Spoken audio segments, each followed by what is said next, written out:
The Fifth Column recently published their findings and conclusions on the strange, self-assembling nanotech they discovered in the Pfizer mRNA vaccines via optical microscopy analysis.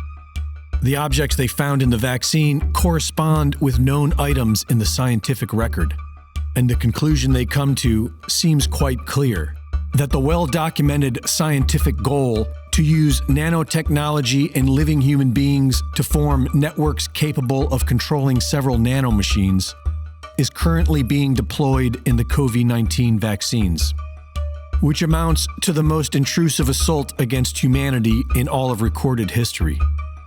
While the media and government lie and cover for Big Pharma, the official ingredients are still unknown.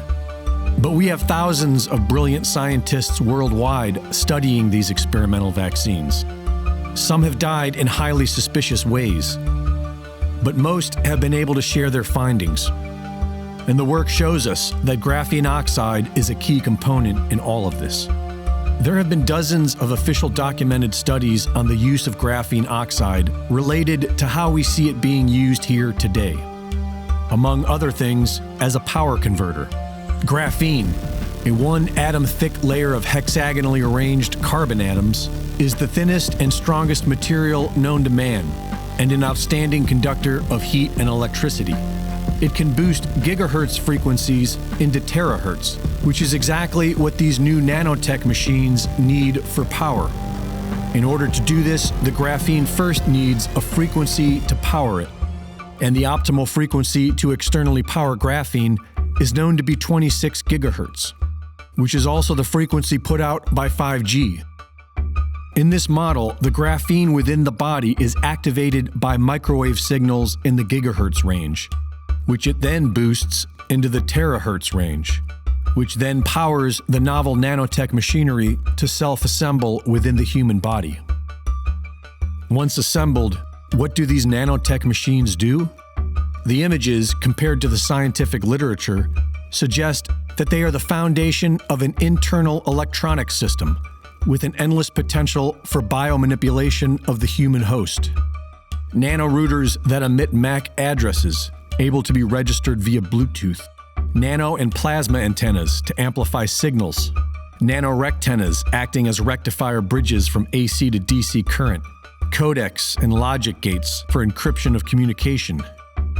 The raw material for all this self-assembly is also graphene oxide.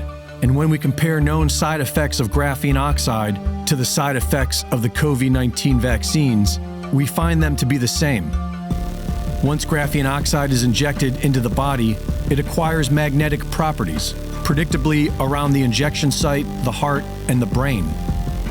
Graphene is seen as a pathogen by our immune system and will often result in paralysis and stroke. Graphene is known to cause blood clots and heart conditions.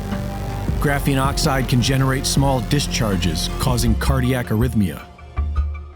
There is so much going on with these experimental vaccines, and the evidence seems clear that there is a mass experiment going on, with certain batches marked more deadly than others, and with certain batches that contain a bold new technology akin to a man-made parasite intended to control the host human if it doesn't kill them first in the process.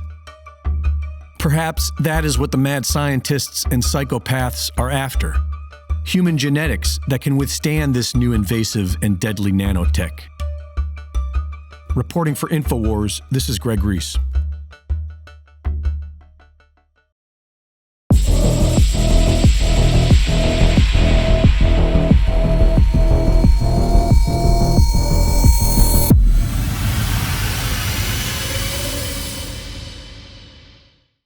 Thank you for watching the latest Greg Reese Report. Be sure to go to reesereport.com to see my latest videos, sign up for my free newsletter, and subscribe for exclusive content. And be sure to support my sponsor at InfoWarsStore.com. Today, anyone who is awake can clearly see why Alex Jones was deplatformed. InfoWars was right above the target, and the globalists were a year out from launching their attack. 3 years later, and InfoWars is still thriving, thanks to the support of our audience. But we are now facing the fiercest battle yet, and we need you to help save InfoWars. The enemies entrenched within our government are breaking the justice system more than ever in their attack against Alex Jones. No crime, no evidence, no jury, no trial? We don't think so. They want to kill the messenger in a kangaroo trial with their new USSA, but we won't let them. Alex Jones will have his day in court. With your support, go to SaveInfowars.com now and give your donation to save the First Amendment. SaveInfowars.com, and God bless America.